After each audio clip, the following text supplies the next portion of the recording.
कल क्या कर रहे हो? What are you doing tomorrow? I have a lesson on Monday. I will have a lesson on Monday. I'm having a lesson on Monday. I'm going to have a lesson on Monday. It's so confusing. आखिर इनमें से कौन सा सही है? मुझे क्या कहना चाहिए? मुझे अगर अपने फ्यूचर के बारे में बताना है, आप भी यही सोच रहे होंगे ना? तो अगर आप प्रॉब्लम फेस करते हैं फ्यूचर के बारे में बात करने में, तो देखते रहिए पूरा लेसन मेरे साथ। मेरा नाम है Michelle and you are watching me on लर्न-एक्स, जहां आप सीखते हैं इंग्लिश, वो भी थ्रू हिंदी।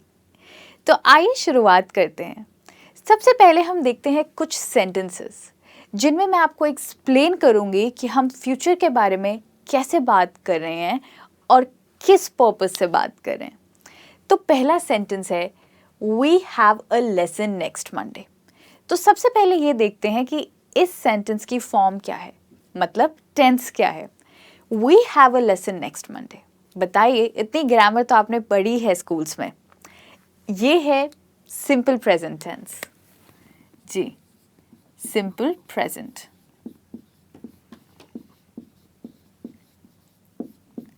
अब जरा ये देखते हैं कि इस सेंटेंस का मतलब क्या है। We have a lesson next Monday, मतलब अगले मंडे हमारा एक लेसन है। आपको कैसे पता? ऑब्वियसली क्योंकि ये आपके टाइम टेबल में या फिर आपकी डायरी में कहीं लिखा होगा। जी, तो जब कोई चीज़ आपकी डायरी में लिखी हो या आपके स्केड्यूल में लिखी हो, तो इसका मतलब कि वो पहले से अरेंज्ड है या फिर स्केड्यूल्ड है। तब आप कौन सा टेंस यूज़ करेंगे? आप यूज़ करेंगे सिंपल प्रेजेंट। जी हाँ, तो ये हुआ तब के लिए जब कोई चीज़ आपके स्केड्यूल में है या फिर आपकी डायरी में है। फॉर एग्ज़ाम्पल, अगर आपकी ट्रेन कल सुबह 6:30 बजे आ रही है, आप कहेंगे the train arrives at 6:30 in the morning. जी, ये भी सिंपल प्रेजेंट टेंस है और यहाँ पर हमने अराइव्स बोलकर यूज़ किया है कि आपकी ट्रेन सुबह 6:30 बजे आएगी और ये ऑलरेडी स्केड्यूल में है क्योंकि आपने वेबसाइट पर चेक किया है। तो इस तरीके से आप सिंपल प्रेजेंट को यूज़ करेंगे फ्यूचर के बारे में बात करने के लिए। आइए अब अगला सेंटेंस देखते हैं और एक और तरीका जानते हैं फ्यूचर के बारे में बात करने के लिए। I am meeting Jyoti at 8 o'clock on Saturday. तो बताइए ये कौन सा टेंस है? जी हाँ, काफ़ी ग्रामर पढ़ी है आपने। तो ये है प्रेजेंट कंटिन्यूअस टेंस।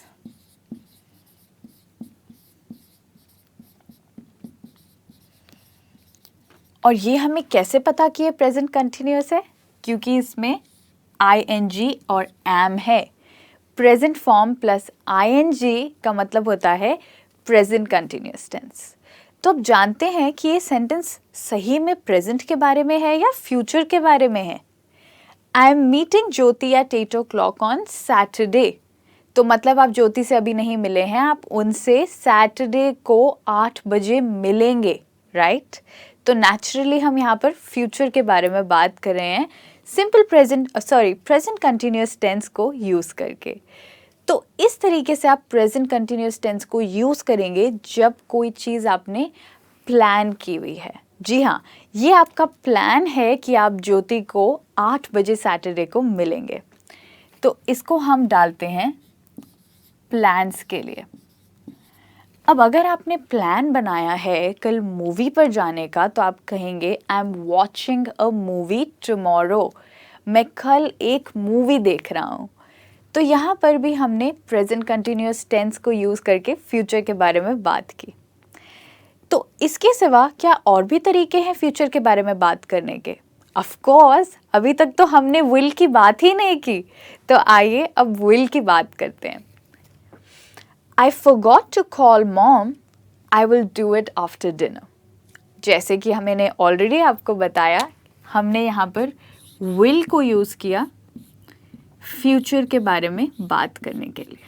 तो ये तो बहुत सिंपल टेंस है, सिंपल फ्यूचर टेंस, और हम सबको पता है कि हम यहाँ पे फ्यूचर की बात करें क्योंकि हमने will को यूज़ किया। पर इसमें क्या खास है? चलिए इसका मतलब देखते हैं सेंटेंस का। अब सोचिए कि आप खाना खा रहे हैं और आपको याद है, अरे आज तो मैंने मम्मी को फ़ोन ही नहीं किया, चलो खाना खाने के बाद करूँगी, राइट? तो ये निर्णय आपने कब लिया? ये निर्णय आपने बोलते समय लिया। जी, तो जब आप कोई निर्णय बोलते समय ले तब आप विल यूज़ करते हैं उसको बताने के लिए, ऑलराइट? तो बोलते समय जब आप कोई निर्णय लेते हैं आप उसके लिए विल यूज़ करेंगे at the moment of speaking.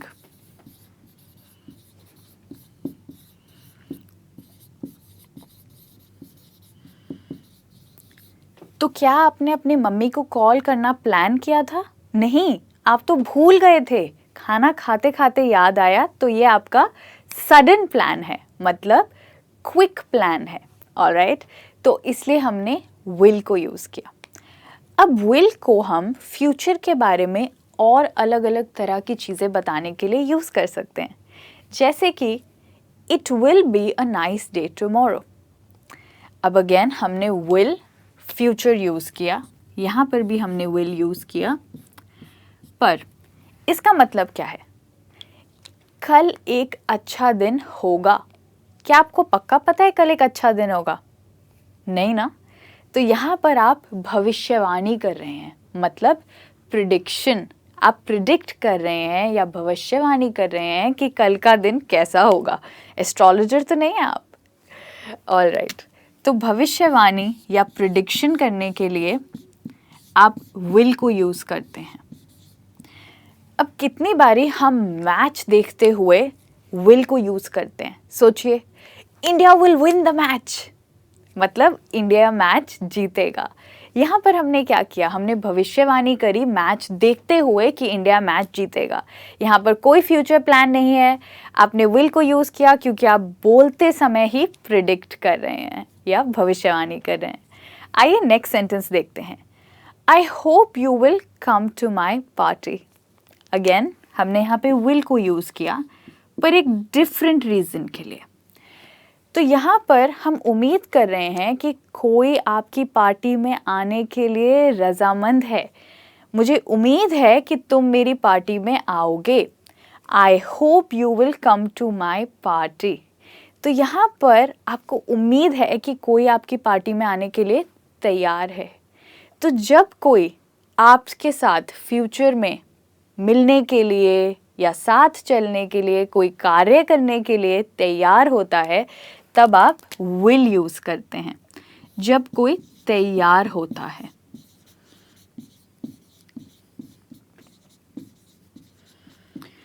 अब आप कह सकते हैं, तन्वी ने कहा कि वह प्रोजेक्ट में हमारी मदद करेगी। Tanvi says she will help us in the project, मतलब कि वो आपको प्रोजेक्ट में हेल्प करने के लिए तैयार है, इसलिए आप विल यूज़ करेंगे और ना कि सिंपल प्रेजेंट या कोई भी अदर फ्यूचर की form. Okay, now with this हम अगला यूज़ देखते हैं विल का, to talk about the future. I will see you tomorrow, मैं तुमको कल मिलूँगा या मैं तुमको कल मिलूँगी। तो ये क्या है? ये है एक वादा। जी, वादा या प्रॉमिस। तो यहाँ पर हमने विल को यूज़ किया to talk about a promise, मतलब वादा। I will see you tomorrow. Okay, ऐसे ही अगर आप किसी से कोई वादा करते हैं, जैसे कि आपने किसी से वादा किया कि आप उनके साथ मूवी पर जाएंगे, तो आप कहेंगे I will come for the movie with you tomorrow. तो यहाँ पर आपने कोई प्रॉमिस किया है, कोई वादा किया है, इसलिए आपने विल यूज़ किया है। ओके, नाउ विद दिस हम आगे बढ़ते हैं और सीखते हैं कि फ्यूचर के बारे में हम और कौन सा टेंस यूज़ कर सकते हैं। जी, ये सबसे इम्पॉर्टेंट टेंस है। आइए नेक्स्ट सेंटेंस पढ़ते हैं और पता लगाते हैं कौन सा टेंस है। I am going to call my mom after dinner. जी हाँ, ये है गोइंग टू। जी, गोइंग टू को हम फ्यूचर में बहुत बारी यूज़ करते हैं, तो गोइंग टू फॉर फ्यूचर। अब जानते हैं इस सेंटेंस का मतलब क्या है। I am going to call my mom after dinner, मैं अपनी मॉम को डिनर के बाद कॉल करूँगी।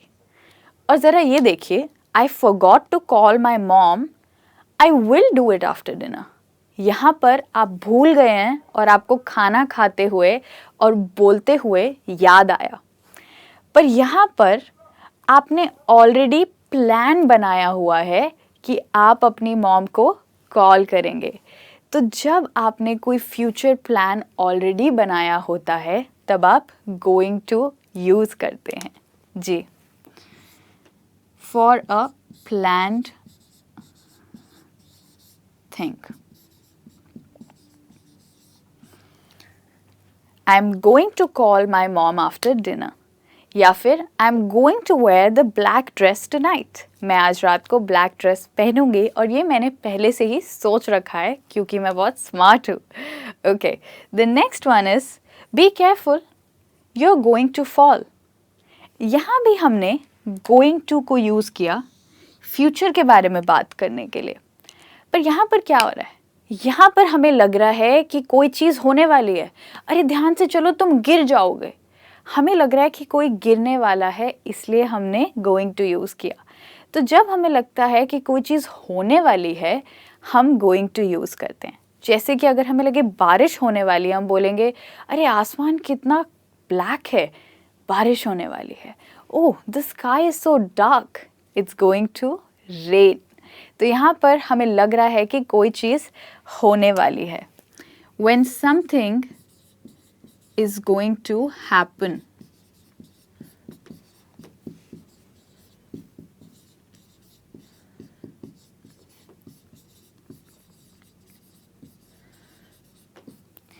अब हम देखते हैं अगला सेंटेंस।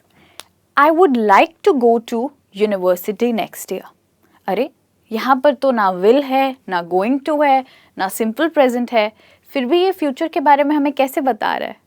वो इसलिए क्योंकि यहाँ पर वुड है। जी, वुड को हम यूज़ करते हैं फ्यूचर के बारे में बताने के लिए, और ना कि सिर्फ वुड, हम माइट को भी यूज़ करते हैं और कभी कभी शुड को भी यूज़ करते हैं। तो I would like to go to the university next year, इसका मतलब है कि आप अगले साल यूनिवर्सिटी जाना चाहते हैं, आपने सोचा हुआ है। या फिर अगर आपने सोचा है कि आज रात आप घर पे रहेंगे, आप कहेंगे I might want to stay home tonight, शायद मैं आज रात घर रुकना चाहती हूँ। ओके, नाउ विद दिस हम भूलेंगे नहीं, हमारे पास एक और सेंटेंस है और मुझे भी याद है कि वो बोर्ड पर है, और वो है ये sentence, I will come home when I finish work. अब यहाँ पर हमने कौन सा वर्ड यूज़ किया?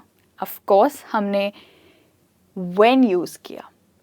I will come home when I finish work. तो डेफिनेटली will तो हमें पता ही है, फ्यूचर के बारे में है, पर यहाँ पर when से हमें पता चलता है कब। मैं घर आऊँगा, लेकिन कब? मैं घर आऊँगा जब मेरा काम ख़त्म हो जाएगा। जी, तो यहाँ पर हमें when वर्ड से पता चला कि हम फ्यूचर के बारे में बात कर रहे हैं। ऐसे ही हम और वर्ड्स जैसे कि आफ्टर या until भी यूज़ करते हैं फ्यूचर के बारे में बात करने के लिए। आप कह सकते हैं यहाँ से जाना मत जब तक तुम्हारे पिताजी तुम्हें लेने ना आए। Don't go from here until your father comes to pick you। या फिर I will come home after I finish work। तो इस तरीके से आप simple present, will, going to and even present continuous और would, when, after, until इस type के वर्ड्स को यूज़ करके फ्यूचर के बारे में बात कर सकते हैं। तो आई होप ये लेसन आपके लिए काफ़ी यूज़फुल रहा और फाइनली अब आप ये जवाब दे पाएंगे कि आप कल क्या कर रहे हैं, डिपेंडिंग ऑन कि आपने आज क्या सीखा है। So thank you so much for staying tune. Come back for more lessons. मैं आपको जल्द ही मिलूंगी, तब तक enjoy your time and bye bye।